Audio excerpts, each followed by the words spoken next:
September 1902.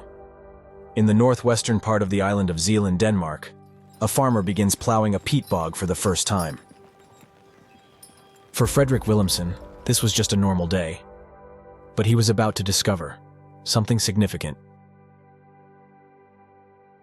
What the farmer had stumbled upon was an important Nordic artifact, dating back over 3,400 years to what is known as the Bronze Age. This important artifact was created with an ancient technology, one which no longer exists today. The Trundholm Sun Chariot is a bronze statue of a horse standing on wheels. The horse is pulling a large bronze disc, gilded with gold. This gold disc it carries is called the Sun Disc, and it is said to be a sophisticated ancient calendar, one which is so advanced it can track the 19-year lunisolar metonic cycle. It is not the only one, however. Two similar sun discs have also been found in Ireland, indicating these ancient cultures once shared some common cultural practice or technology. And these were not the only ancient people monitoring the movements of celestial bodies in our solar system. In 1999, Henry Westphal and Mario Renner were metal detecting in a field in Germany when they stumbled upon something extraordinary. They uncovered two bronze swords, two sets of remains of axes, a chisel, and fragments of spiral armbands, but they also found a strange disc.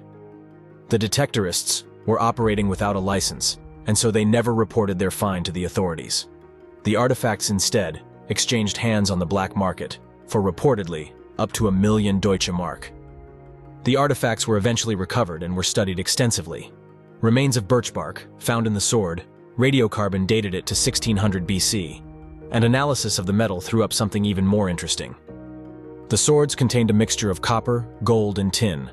The copper had originated in Austria, whilst the gold and tin were found to be from Cornwall, in England, indicating a trade network of some kind. However, it was the strange disc that was found that really threw up some interesting questions around the people of the time. The Nebra Sky Disc turned out to be an ancient lunisolar calendar. The disc could track solar and lunar activity, and intriguingly, it even depicted a star cluster called Pleiades. The depiction of the Pleiades on the disc in conjunction with a crescent moon has been interpreted as representing a calendar rule for synchronizing solar and lunar calendars. And fascinatingly, this rule was also found in an ancient Babylonian collection of texts, originating a staggering 3,000 kilometers away. But these tablets and this rule first appeared only after the proposed date of the sky disc.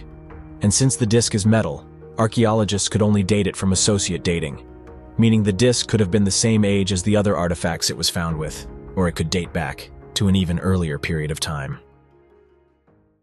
For 5 years, archaeologists had believed that the Nebra Sky Disc was the oldest calendar in the world, and then in 2004, a shocking discovery was made. Aerial surveys conducted years earlier had previously identified a series of large pits that appeared to be aligned in a crescent shape. The pits, now known as Warren Field, numbered 12 in total, one for each month of the year. Collectively, the pits were used as a monument that could track time, called a lunisolar calendar. This system of measuring time was the same as the Trundholm Sun Chariot and the Nebra Sky Disc. What was staggering, however, was the date of this ancient monument. This calendar dated all the way back to the Middle Stone Age, 10,000 years ago. It was previously believed that hunter-gatherers did not possess the ability to achieve such a feat, nor have any interest or need to track time.